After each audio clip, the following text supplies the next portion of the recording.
Context Keeping and Community Organizing. Sheldon, Richman, 2010. The strongest libertarian case I can imagine for Title II of the Civil Rights Act of 1964, the provision against racial discrimination in public accommodations, rests on the key point, which I fully embrace, that the Southern states operated the equivalent of a white supremacist cartel in restaurants and hotels. Before explaining my criticism of Title II, I'd like to elaborate on this point. Standard libertarian criticism of Title II appears to treat the targeted restaurants and hotels as purely private businesses that, however odious their racial policies, were unjustifiably imposed on by government policies that violated private property rights. But this account misses something crucial. Outwardly, those businesses looked like private enterprises, but the substance was different. The social legal environment in the pre-1964 South, when Jim Crow reigned, was hardly what any libertarian would envision as a laissez-faire environment. Rather, the region was in the grip of a pervasive social system based on white supremacy, one enforced by formal government rules, discretionary official decision-making, and extralegal measures, ranging from social pressure all the way to violence that was countenanced and even participated in by government officials. A racially liberal entrepreneur who sought to compete next door to a segregated restaurant in the downtown of a southern city would have been in for a difficult time. How would the city's zoning, licensing, and building code authorities have reacted? How inclined would they have been to find myriad reasons why the restaurant wasn't qualified to operate? Assuming that the restaurateur overcame these obstacles, mightn't he have had trouble buying equipment and food from suppliers once they had been visited by the local White Citizens Council, sometimes known as the White Collar Klan? The WCC might also have had something to say to prospective employees. If that form of persuasion didn't suffice, the actual Ku Klux Klan would have been available for nocturnal assignments. Property damage and physical intimidation might have been used to persuade the agitator not to upset the town's way of life, which up until then was perfectly satisfactory. No need to call the cops, they were probably there already. Any libertarian would object if a municipal fire department had a policy of ignoring burning homes in the black part of town. If the municipality contracted out its firefighting services to a private company with the same racial policy, libertarians would similarly object on grounds of equality under the law. They would not be fooled by the mere facade of private enterprise. Form does not alter substance. But that would also be true for the white supremacist cartels that operated public accommodations throughout the South, so libertarians should not regard those businesses as mere private enterprises. The key to understanding this matter is what libertarian scholar Chris Matthew Shiobara calls dialectics, or context keeping. As he wrote in The Freeman, society is not some ineffable organism. It is a complex nexus of interrelated institutions and processes, of volitionally conscious, purposeful interacting individuals, and the unintended consequences they generate. Thus, dialectics counsels us to study the object of our inquiry from a variety of perspectives and levels of generality, so as to gain a more comprehensive picture of it. That study often requires that we grasp the object in terms of the larger system within which it is situated, as well as its development across time. Emphasis added.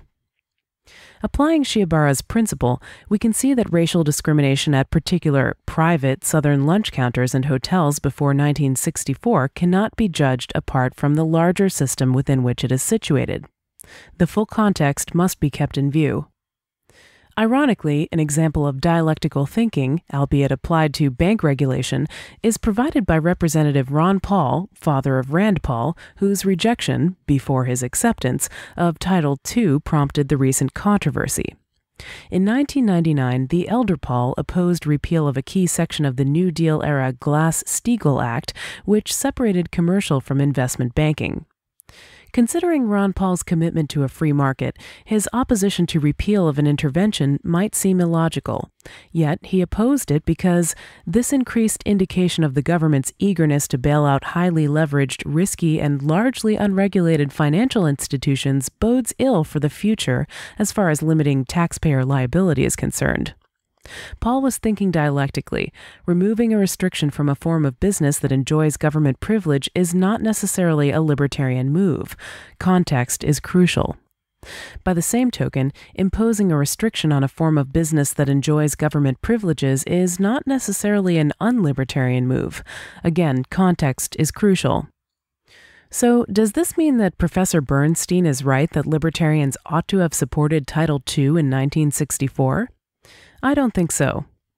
Professor David Bernstein of George Mason University Law School is one libertarian who accepts Title II only because a massive federal takeover of local government to prevent violence and threats against and extralegal harassment of those who chose to integrate would have been completely impractical.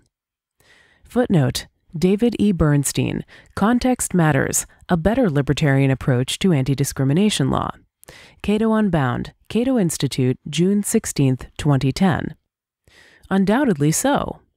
But why does that exhaust the options? Why assume government is the only salvation? That's an odd position indeed for a libertarian. Professor Bernstein does not so much as mention another strategy for ending racial discrimination in public accommodations: direct, nonviolent social action by the people affected and those in sympathy with them. We can't dismiss that as impractical because it had been working several years before Title II was enacted. Beginning in 1960, sit-ins and other Gandhi-style confrontations were desegregating department store lunch counters throughout the South. No laws had to be passed or repealed. Social pressure, the public shaming of bigots, was working. Even earlier, during the 1950s, David Beto and Linda Royster Beto report in Black Maverick, Black entrepreneur T.R.M. Howard led a boycott of national gasoline companies that forced their franchises to allow blacks to use the restrooms from which they had long been barred. It is sometimes argued that Title II was an efficient remedy because it affected all businesses in one fell swoop. But the social movement was also efficient. Whole groups of offenders would relent at one time after an intense sit-in campaign. There was no need to win over one lunch counter at a time. Title II, in other words, was unnecessary. But worse, it was detrimental. History's greatest victories for liberty were achieved not through lobbying, legislation, and litigation, not through legal briefs and philosophical treatises, but through the sort of direct people's struggle that marked the Middle Ages and beyond. As a mentor of mine says, what is given like a gift can be more easily taken away, while what one secures for oneself by facing down power is less easily lost. The social campaign for equality that was desegregating the South was transmogrified when it was diverted to Washington. Focus then shifted from the grassroots to a patronizing white political elite in Washington that had scurried to the front of the march and claimed leadership. Recall Hillary Clinton's belittling of the grassroots movement when she ran against Barack Obama. Dr. King's dream began to be realized when President Lyndon Johnson passed the Civil Rights Act of 1964. It took a president to get it done. We will never know how the original movement would have evolved. What independent mutual aid institutions would have emerged had that division not occurred?